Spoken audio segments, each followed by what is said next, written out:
Hello दोस्तों, cartoon story world channel में आपका स्वागत है। कहानी शुरू होने से पहले जल्दी से हमारे चैनल को सब्सक्राइब करके बेल आइकॉन को दबा दें, क्योंकि हम आएंगे हर बार एक नए स्टोरी के साथ।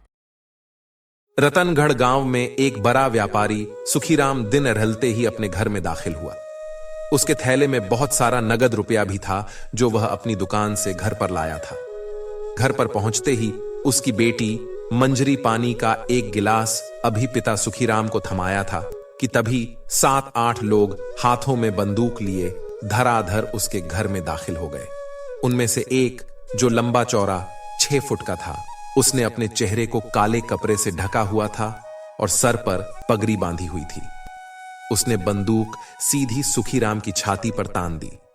वह रुपये से भरा बैग उठाने ही वाला था कि उसके बंदूक को सुखीराम के बीच उसकी बेटी मंजरी आ गई। मंजरी ने बंदूक को पकड़कर अपनी ओर कर लिया और डाकू धर्मा को धमकाते हुए बोली, हिम्मत है तो चला मुझ पर गोली। आज तक किसी ने भी डाकू धर्मा को इस तरह से नहीं ललकारा था। धर्मा कुछ देर तक मंजरी को देखता ही रह गया। तभी उसने जाने क्या सोचा कि उसने अपनी बंदूक वापस खींच ली और अपने साथियों को बिना कोई लूटपाट किए ही वहां से वापस चलने का इशारा किया। तभी वह सभी डाकू अपने घोड़े पर बैठकर हवा की तरह वहां से चले गए। पिछले 7-8 सालों से पूरे इलाके में आतंक फैला रहा था, पर धर्मा की एक बात बिल्कुल अलग थी कि उसने आज तक कभी भी किसी गरीब या किसी औरत को अपना निशाना नहीं बनाया था। उसके शिकार अक्सर बड़े बड़े जमींदार और साहूकार होते थे जो गरीबों का खून चूसकर अपने धंधे चमका रहे थे। इसी कारण से गांव के सभी लोग धर्मा को एक अच्छा आदमी मानते थे। धर्मा के गिरोह में कुल 8 लोग ही थे और वह सभी जंगल के बीचों बीच रहते थे। तभी सुखीराम के घर से खाली हाथ आने के बाद गिरोह के एक साथी ने धर्मा से कहा, हम पहली बार बिना डाका डाले ही वापस आए हैं, ऐसा क्यों किया धर्मा? धर्मा के पास इस सवाल का कोई जवाब नहीं था। उसकी आंखों के सामने तो बस सुखीराम की लड़की मंजरी का वह निडर चेहरा ही घूम रहा था। ऐसा लग रहा था कि अभी भी मंजरी उसके सामने खड़ी हो। शायद पहली बार धर्मा को उससे प्यार हो चुका था। गांव वालों की नजरों में धर्मा की छवि एक अच्छे आदमी की थी और इसलिए गांव का कोई भी आदमी पुलिस के पास उसके शिकायत भी नहीं करता था और न ही उसके खिलाफ कोई गवाही देता था, बल्कि गांव में कई लोग उसके लिए मुखबरी करते थे। बल्कि वह तो गांव की हर खबर उस तक पहुंचाते थे। एक दीनू नाम का आदमी भी धर्मा को खबर पहुंचाता था और धर्मा उस पर बहुत विश्वास भी करता था।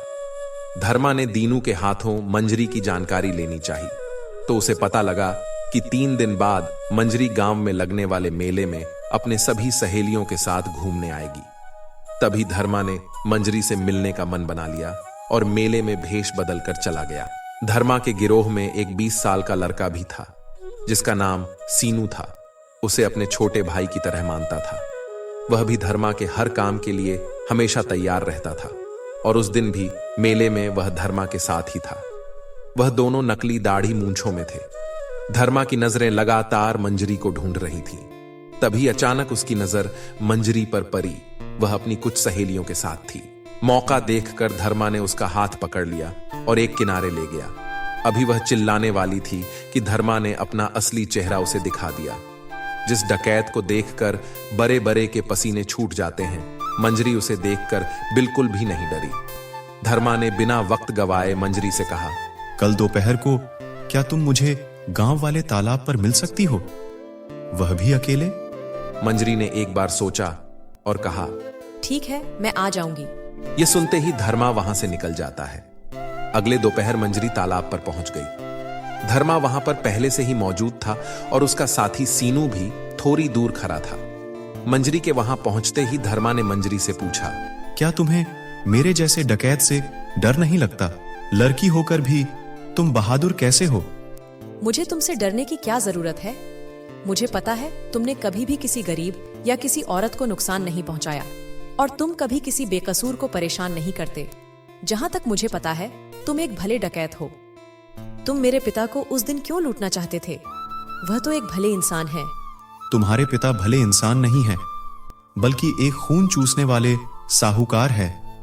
तुम तो मुझे कुछ पढ़ी लिखी और समझदार लगती हो। एक बार अपने पिता के बही खाते देख लेना, तुम्हें सब समझ आ जाएगा। खैर छोड़ो, मैं तुम्हें यहां इसलिए बुलाया है क्योंकि मैं तुम्हें यह बताना चाहता हूं कि मंजरी, मैं तुम्हें बहुत चाहता हूं और पता नहीं क्यों तुम मुझे हर जगह नजर आ रही हो। तुम्हारे बिना मेरा मन नहीं लगता। मुझे तुमसे बेहद प्यार हो चुका है। क्या तुम मुझ जैसे डकैत से शादी करोगी? धर्मा के मुंह से यह बात सुनकर मंजरी एकदम चौंक गई। मंजरी को धर्मा बहुत अच्छा लगता था, लेकिन उसने कभी यह नहीं सोचा था कि एक डाकू उससे प्यार का इजहार करेगा।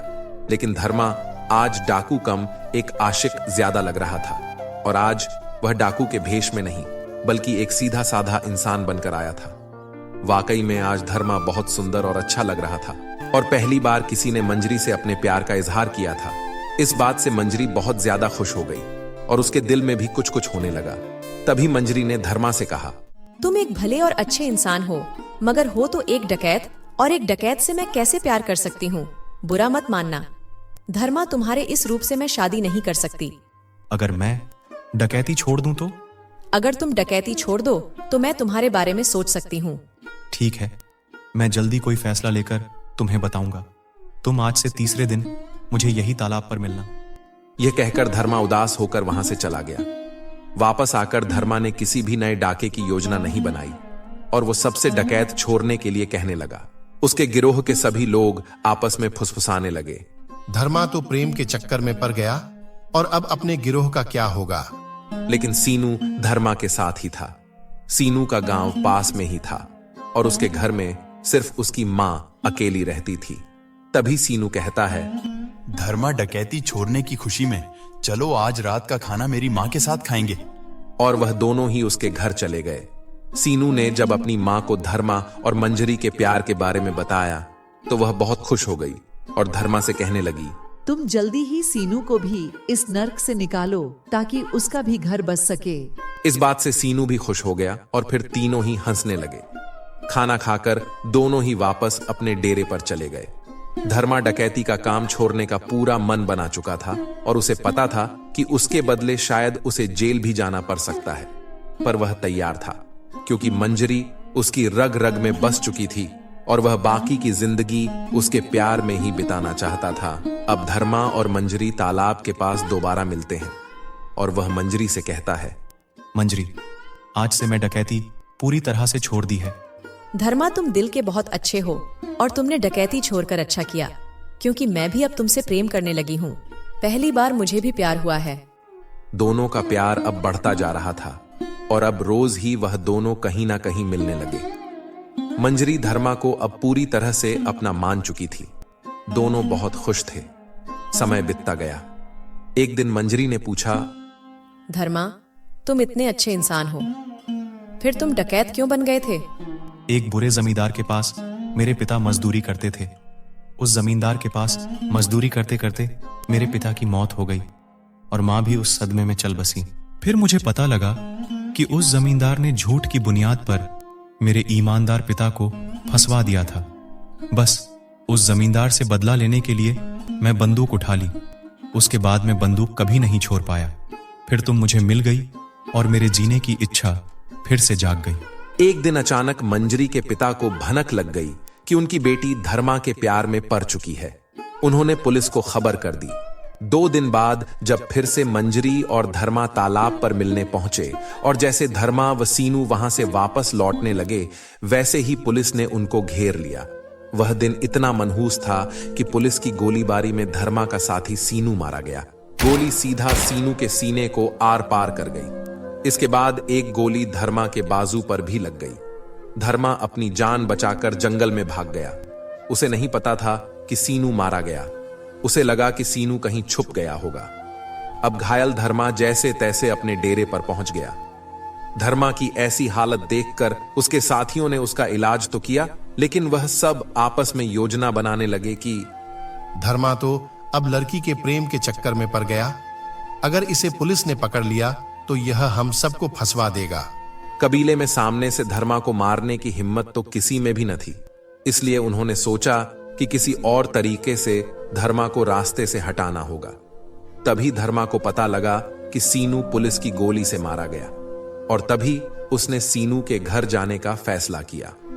अपने दोस्त सीनू की मौत के बाद वह एक बार उसकी मां से मिलना चाहता था, तो जैसे ही धर्मा सीनू की मां के पास पहुंचा तो सीनू की मां रोती बिलखती हुई धर्मा को दरवाजे पर ही रोक दिया और खूब रोती हुई कहने लगी, तू ही है मेरे सीनू का हत्यारा। ना तो उस लड़की के चक्कर में पड़ता और नहीं मेरा बेटा पुलिस की गोली से मारा जाता। चला जा तू यहाँ से, एक माँ की बद्दुआ लगेगी। तू हत्यारा है मेरे बेटे का। यह सुनते ही धर्मा के सीने में मानो सैकड़ों गोलियां एक साथ धस गई हों। तभी धर्मा आंखों में आंसू लिए बिना कुछ बोले ही वहां से चला गया। तभी उसने मंजरी को तालाब पर मिलने का संदेश भिजवाया तो जल्दी से मंजरी वहां पहुंच गई। धर्मा का सिर भारी हो रहा था और उसका सीना फटा जा रहा था, तो वह मंजरी की गोद में सिर रखकर लेट गया। धर्मा खूब रो रहा था।